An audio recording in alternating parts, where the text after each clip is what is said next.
What's up, guys? Coach Gaglione here. This is another edition of the Powerlifting for the People podcast. We got Justin on the call today. How you doing, man? Good. How you doing?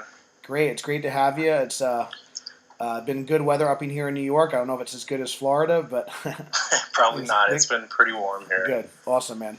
So just if you can, for those listening, just introduce yourself, who you are, what you got going on right now, and just a little bit about yourself. Okay. My name's Justin Osborn. I've been lifting pretty much all my life as far as powerlifting. Got into it about 2 years ago. It really was because of my wife, actually. Got out of the military and was at the point where I didn't really have anything to push me at the gym. It was like, if I don't go, nothing's going to happen. And she actually got into bodybuilding. And I was like, well, I'm the one that got hurt into like sports in the gym, so like I can't let her outdo me. So I was like, well, I got to do something. And a buddy of mine was telling me about powerlifting. So got interested in that. I actually want to do strongman because I felt like that'd be more fun. But then I talked to a local guy. He's like, you're kind of short. And you got a lot of disadvantages when it comes to that. And he showed me powerlifting. And went to my first meet, and it was an absolute mess. I had no idea what was going on, but it was fun. And I had other people jump in and help me. And just the community is great. I love it. And I've been hooked since. And can't get enough of it. Awesome, man. So I want to rewind a little bit. So I know you said you were in the military, and before that, like, what got you started training, and how did you play any sports like growing up or anything like that, or like what got you into like lifting and exercise like initially? Yeah, I played soccer like all through my life, and then I got into football through middle school, and then high school I played football, soccer, did shot put, and discus. So of course I was in the gym all the time, had workout programs, and so I've always been into it, and then. Military kind of amped it up just a little bit more. Did you have any like kind of positive influences, like as far as like with your coaches and things like that, as far as like that kind of influence some of your training like early on, or was it a little bit just like kind of some kind of things doing on your own, or like what was like that training like? High school was the biggest part of it. Actually, I had coaches that would stop by my house on the weekends, see how I'm doing, and have actual chats like, how are you feeling? How's this feeling? I know we got to work on this. And that's when I realized, like, having a coach is really important because they're not just there to just give you a workout program. They're there to actually guide you and lead you and get feedback to, see how you're doing and what we need to adjust. Cool. And then what made you transition from playing sports, like, getting into, like, the military? Like, what was that like? Got out of high school, started going to college for police science, and I was working a lot, so I needed some break, and I took about 6 months off of school and went to go back and had student loans that I needed to pay back before I could. And my buddy was in the Marines, and he's like, yeah, man, you should join the military. And I went and saw some recruiters. I was way overweight. I was 270 pounds, not very strong at all. So I started running, working with the recruiters to lose some weight, got down to 180 in about 9 months. Wow. Yeah. It was a journey for sure. And what has it kind of maybe being in the military has like taught you from like a mental or like a discipline standpoint, like anything that what are some like major things that you got out of that experience? Definitely discipline, just staying focused, keeping your eye on the goal and not letting these little bumps in the road throw you off, and realize that you can push yourself a lot further than you think you can. When something hurts or something's tired, it's usually just kind of being a baby and you need to push yourself through it. Yeah. Yeah, we always, obviously, with our system and stuff, we do try and keep you guys healthy and, not like kind of push through things to a point where you get injured. But sometimes you don't really know like what your limit is unless you kind of really put yourself there.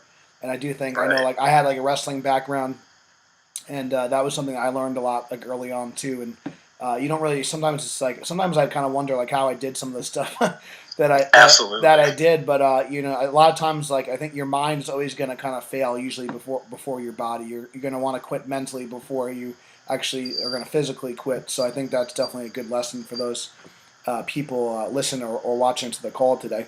Cool. So I know just want to kind of fast forward again. So you get out of the military, you start training for this meet. What was it like? I know you said it was kind of a little crazy. What was it like training for your first meet? And I know you said you didn't really have any help and stuff like that. So what was it like competing for the first time? And I guess if you could like kind of go back in time and give some advice to your younger self for your first meet, what are some things that maybe you would do differently for your first contest? I would definitely have gone to a meet first and kind of see how things run. I didn't know when to start warming up. I actually was in the bathroom when it was my turn to go on squats. My wife had to like come kick the bathroom door and yell at me. So timing, just understanding how a meet goes. The one good thing I did is I read the rule book over and over and over. I was like, I'm not going to get disqualified on technicality. But yeah, just, learning how a meet flows and just learning when to start things and how quickly it can go and how hectic it can actually be. Yeah. And how long ago was that first competition for you? That was August 2016. Cool. So it's been a couple of years. So obviously some time has passed since then. And I know like even just my time, like kind of knowing you progressed a lot. What has like the transition like between, starting out and then now you're kind of, you kind of climbing the ranks a little bit. You're getting up to some pretty good numbers, approaching like a 700-pound squat, 700-pound deadlift. You're getting like up there in weight. What are some things that you've kind of done to help kind of keep you progressing? And what's kind of been the transition like kind of from more beginner lifter now going into more, intermediate and then kind of moving forward to more like advanced, like kind of weights that you're doing? Definitely seeking you out as a coach. I mean, I don't care how good you are. I think everyone needs a coach. You need someone else that can look at your lifts objectively and say what you're good at and what you're not good at. Yeah. When I was doing my own programming, I did the lifts I liked, the ones that made me feel good in the gym, which, of course, I didn't need as much help on those. And then definitely just paying attention to technique, seeking out advice, listening to some of the stuff you tell me, even if it's stuff that I'm like, man, I really hate doing this, but I see it pay off. I see how much it helps. And staying mobile, that's a huge key. I've had lots of issues with that. But once I got that under check, like things just started going absolutely great for me. Is there anything in particular that, like, I guess we've done the past couple of cycles that you feel has like been like give you the biggest carryover and like some of your? I know like particularly, I feel like your squats really kind of climbed up quite a bit over the past, especially. So, is there anything in particular that you feel like's really helped you kind of see those gains that much quicker? The horrible tempo and pause squats you make me do, they suck. But yes, they help me get out of the hole so much. That's not something I would have even thought to do on my own. Yeah, I think a lot of times, and again, I talked about this, on another podcast. We're always kind of seeking like how to like lift more weight or what exercises we could lift more weight, but sometimes like making variations that are harder, taking the belt off, adjusting the tempo, adding pauses in. Those things aren't as flashy. They're not as like kind of like really out there. They're very simple changes, but they can make a world of difference and create that bigger muscular stimulus, make things a little harder. You don't need to use as much load, but you're still going to get a great bang for your buck, and you're going to get a great stimulation out of less weight, which I think is good. And I think as you're approaching, if let's say you're back squatting, 500 and 600 pounds, but you only have to use maybe 300 or 400 pounds, and like some of those harder variations, it's a little bit easier on your spine. It's a great way to build strength without kind of beating yourself up as much. And I think that definitely goes a long way as far as longevity and making progress, like moving forward. So, absolutely, cool.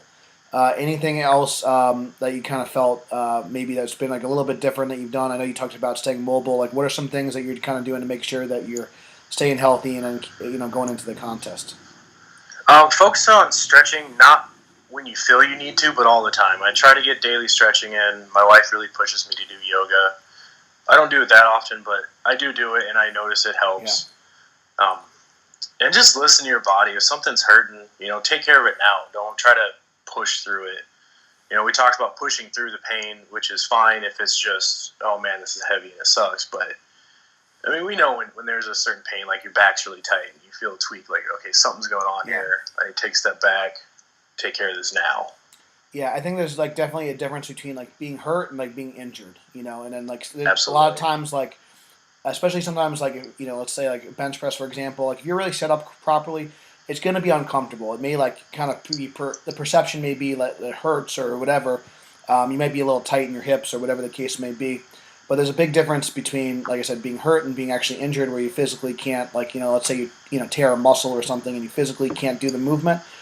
And I do think it's great what you said about doing the mobility, maybe even doing some like light yoga. That's something I've been actually implementing a little bit myself recently. I've been a little bit off my routine, but I've been trying to do it like once or twice a week, just to help like with sleep, with recovery, with mobility, and just for like day-to-day stuff, like being able to tie your shoes and stuff. We kind of joke, but sometimes as powerlifters, sometimes like we get so caught up with our performance that our kind of daily tasks and stuff kind of can be kind of tougher than they should be. And if your quality of life is like not good, I don't think you're gonna like last in the sport that long. So just for like a long term approach, being healthier, being able to move day to day, and just getting some more daily movement in. Like I said, we talk about like doing some just light walking and mobility stuff, just to kind of maintain that range of motion even when you're like outside the gym.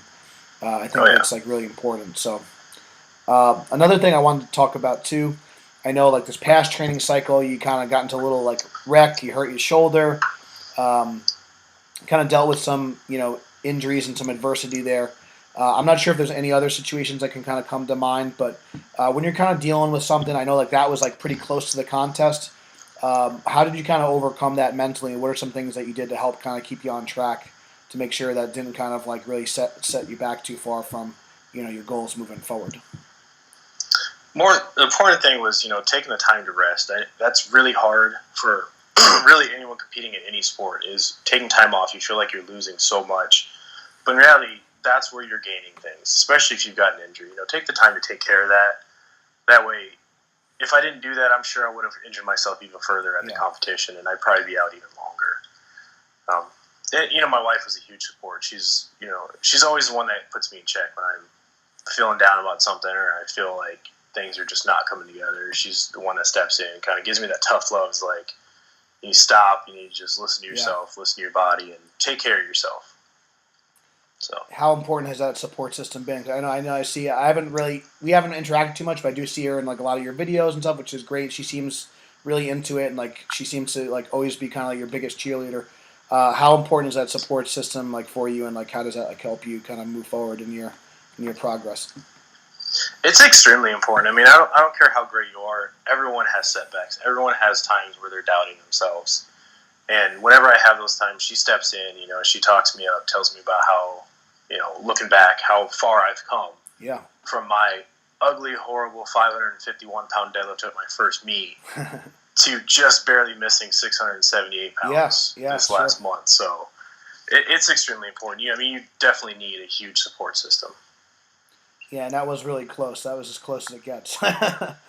Absolutely. Good, so. And I saw it was not locking the knees. Like, yeah, I feel myself. I do that sometimes. I let my knees go soft when I go to lock out.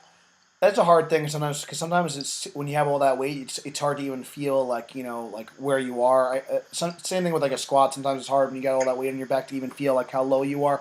Same kind of thing. But yeah, like those little technical things, in the case of like a deadlift lockout, really like kind of focusing on like flexing your quads and your glutes at the same time and really straightening out, and just practicing that in training is kind of good. Any other kind of tips that you have for people that are maybe starting out in the sport? Maybe they're getting ready for their first meet, or they're on the fence of competing. What's some advice you can kind of give to like a newbie like lifter that's just starting out? I hear people all the time talking about, well, I'm not ready to compete yet.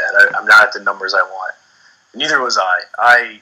I didn't look at what numbers I think I should be at. I just went. And I feel like that's really important. One, I think you should try to attend a meet as a spectator just to get a feel for it. Yeah. But then, two, if you wait till you're going to be ready, you're never going to do it. I feel like you just need to go and do it and talk to people that are in the sport. Find out, pick their brains, ask them as many questions as you can, learn as much as you can from them. I think that's really good advice, and I think right now like there's a lot more accessibility to meets. You can obviously check out like the different federation website. Powerlifting Watch is another great resource. You could click out the meets in your area, and then it'll tell you like which federations and stuff. So in addition to the federation sites, powerliftingwatch.com is a great resource to kind of check out a meet. I do think like this day and age, like with the internet, things are a lot more accessible. But I also think sometimes people tend to stay behind the computer screen too much, and they don't like actually get out and actually kind of experience some of the stuff in real life and in person. And I do think like you could read the rule book, you can watch all these things on tape, and you could watch what squat depth is from a video, but then actually going to see it at a meet and actually do it in person is like a completely different thing. So I do think going out there and experiencing the pacing of it is definitely good. And then just do your first meet, like see if you like it, and get your feet wet a little bit, get a total. And now you have like kind of somewhere to go. We always say like don't worry about like having your best like unbelievable stars aligning day for your first one. You could always get better. There's always another meet. You can always kind of keep progressing from there. So Yeah, that's spot on. I mean, I think if I would have just kept waiting, because I didn't feel like my numbers were very impressive. I didn't actually do squat my first meet because You had a push pull. Yeah, it wasn't a great squat, and I was worried about hitting depth, and I wish I would have just to experience Just to that do part it. of it as well. Yeah. Though that being said, I do think one thing I try and even preach to some of our team in person, because everyone's gonna have like strengths and weaknesses, right? We actually have a woman that just joined, and I think she has a lot of potential, but she's kind of locked up in her ankles. She never like lifted any weights before, so the squats kind of, and she's a little taller. Squats are a little challenging for her. She's benching 95 pounds easily. She's deadlifting 165 like paper. So someone like that, I would just encourage them. Nothing wrong with doing a push pull or like a deadlift only, Yeah. and just if you are all comfortable doing one out of the three lifts or two out of the three lifts, do that. Get your feet wet and kind of build. And I do think for more seasoned lifters, sometimes I know I've done this with myself. Sometimes it can be challenging. Maybe you're starting a new business. Maybe you have a baby or something like that. It may be challenging to get ready for a 3 lift meet, but maybe you have enough time and energy to invest. Maybe I'll work on a weak lift or just a lift I want to. I'll do a bench only meet. I'll do a deadlift only meet, and I'll try for a small like record in that lift. And your other lifts you can just focus on maintaining. It doesn't take as much time, energy, and effort to kind of get ready for the full meet. And as you know, sometimes like maybe one or two lifts are kind of going up and one's kind of stagnant. It's really hard to kind of put everything together. That's part of the sport, so it could be a little bit like lower barrier of entry doing a single lift or a push pull. So if you're a newer lifter, don't be like so like, oh, I have to like be ready. If that's too much pressure, if that's too much in the beginning, there's nothing wrong doing a push pull or like a single lift for like your first one, and you can always progress from there. And then do I know like for me, and I know we talked about this. I know you were also interested in getting into equipped lifting too. Right. My first equipped, I did a bench only meet. So to kind of get started. And then my first equip meet, I just wore squat briefs, a bench shirt, and I deadlifted raw because I couldn't figure out the deadlift suit. And then I just progressed slowly from there, and I'm still like learning, and I'm still figuring things out. But I didn't just jump in and kind of get the most crazy stuff like out of the gate. So there's nothing wrong with kind of like starting slow and then kind of building up to it. So I think that's definitely Absolutely cool. So for the people watching too, if maybe what are some like your goals like moving forward? Like I said, I know like I said, you're approaching like kind of 700 mark on the squat and the deadlift. What are some of the things that you're working on in the next in the coming months for your training and what you're working on right now? Mobility is a big one. That's always a big one to me because that's something I lack. I definitely want to focus on bench just because that's my weakest lift. And I'm fine with that because I'm making progress every single time. So I'm getting ready for a state meet coming up in September. Real close to a lot of the state records, so I'm looking to break those, except for bench. That's like almost 500 right now, so that's a little out of reach. But then, as we talked before, I qualified for XPC Worlds at Arnold, so that'd be fun. Yeah, if I get registered for that, that's definitely going to be a big thing to prep for. Yeah, and I think we actually got a couple of people from our team, both online and in person, that should be doing that next year. So that should be fun to kind of come together and actually meet in person finally, and that's always a lot of fun. I think it's definitely cool. Like I said, a lot of us, a lot of people do the distance coaching now, but if you can like get handled in person by a coach or have a team, and I know you got some guys that you're working with now down in Florida, which is great. So the online coaching is great, but getting like the hands-on like coaching experience, getting training partners to help you, definitely can like make a world of difference also. So absolutely, because I send you videos all the time, but it's not the same as in person, and having something be able to like give you those cues. Like I have problems with my knees caving sometimes, so they watch for that and they tell me knees out as I'm going up, and it's starting to get ingrained now that I need to push my knees out every time I'm squatting.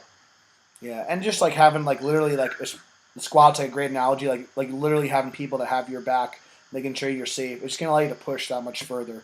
Absolutely. And like we said before, Powerlifting Watch also they have like powerlifting like friendly gyms, so you can kind of see if there's any in your area. Like Justin said too, like it's for the most part, it's a real like open and friendly community, and a lot of people like, it's getting more popular, but it's still a kind of a fringe sport. So I think people tend to kind of connect over like the iron for sure. And if you're Oh kind of yeah. bitten by the iron bug, people kind of tend to get along really well. And like I said, most people are very supportive. I always find, especially the top guys, are like the most humble.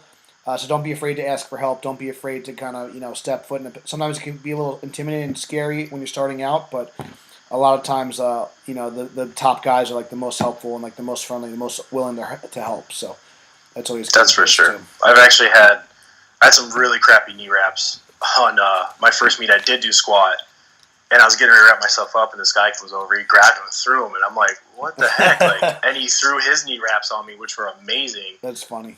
So I mean, it's a great community. Everyone's there to jump in and help. No one wants to win because you didn't do good. They just want to win because they did better than your best. They want to see everyone do their best at the meets. Cool, man. So I know that you talked about also maybe possibly transitioning, doing some equip lifting too. Uh, I know you started out, just going completely raw. Now you're doing raw with wraps. Um, Maybe just we'll talk about knee wraps for a second. So some people starting out, maybe they're just squatting or whatever. What was something that? Why did you want to start like using knee wraps, and like what kind of attracted you to using like a little bit more gear, and what's kind of like the differences, or like why did you like that versus knee sleeves, or more than one of the others? So I've never actually used knee sleeves. I've just always had knee problems with the military, just that tough impact. So squatting fairly lightweight actually hurt my knees before. They've gotten better, but yeah. I was like, if I want some big numbers, I need some kind of help. And I love the way the wraps help and the way they give you the support and stability. And I've actually looked into like what kind of wraps give better rebound versus casting, and Yeah. and it's not just wraps and put them on and go. Like there's actually science to them. There's a technique of wrapping, and I've learned a lot talking to different people, searching YouTube videos and seeing how the guys at the gym wrap their knees, and then just as far as equipment, like as like I seem to always have shoulder and elbow issues, and that's some stuff in the past, and I feel like it might be at a point where I might need that. I might need the help and the stability to help support my joints. Cool. And for those that are listening that maybe they're not really sure what we're talking about as far as equipment, so obviously you have raw lifting, you can have raw with wraps, so that's going to be a little bit more. And the more equipment you add, the more technical the lifts become. In the case of equipped lifting, if a bench shirt is going to provide a lot of compression and resistance of shoulder extension coming down. So it's going to help kind of rebound you out of the bottom. So it's going to give you a little bit more support on your upper body. Originally, back in the day, it was more supportive. Now there's a performance benefit where you could definitely add a lot more weight as well. And then the squat suit's going to provide a lot of compression for the hips. And you could kind of make the lift a little bit more hip dominant and put a little less pressure on the knees. And if you do have some hip problems, it does, like wearing squat briefs, for example, can feel really comfortable and allow someone to squat even if they do have maybe some hip problems and stuff like that. So depending on what level of equipment you want to use, it can keep you in the game longer. It also kind of just disrupts the pattern a little bit so you don't get as many overuse injuries. I like to kind of bounce back and forth myself between raw and equipped just because it's just kind of more fun. It's a different challenge, switches it up a little bit. If you did want to really specialize in one, obviously there's going to be, that's going to help your performance if you kind of practice, one method all the time, but that could potentially lead to burnout or depending on what injuries you have. There's going to be different options for people, and I think it's just good for people to be aware of the different options. Like you said you like the way the knee wraps feel on your knees. It gives you can squat a little bit more weight, and it's something that you could do without being in so much pain. You're a little bit more comfortable. It's going to allow you to compete at a higher level and also have some longevity too. So I think those are all like kind of great. You got to weigh the risk and reward for all, and you don't have to be so stubborn. Like, obviously raw is a little bit more popular right now, but maybe you get to the point where maybe equipped lifting might be a better option for you depending on what your goals are and what your current physical status is. So it's all like kind of good to note that. So cool. Absolutely. So as far as like besides powerlifting and stuff, so what do you got going on besides that? And like I know you got a little crew at the gym, so maybe tell the listeners a little bit about like what you got going on, and then like where is the gym that you're training at, and then maybe if anyone's listening in Florida. Maybe if they want to come check out the gym that you're at. So I like to help people. Obviously we could have potentially a lot of people listening outside of. So if we do have some local people, just to kind of let them know maybe like this could be a good facility for them to check out and things like that. So. Yeah, it's called Lionheart Fitness. It's in Clearwater, Florida. It's 49th Street and 118th Avenue. It's a great gym. We actually found it before we moved here. Steve Byers, the owner, Cool. went and talked to him. My wife's the one that actually picked it out because she was worried it's a big powerlifting gym and, people are going to be rude there. The owners are great. They came in, they're like, hey, if anyone messes you, we'll kick them out of here. Just let us know. That's good. And I was only in there for maybe a month before the guys started talking to me. They've got their own powerlifting crew. They actually compete in APF and WPC.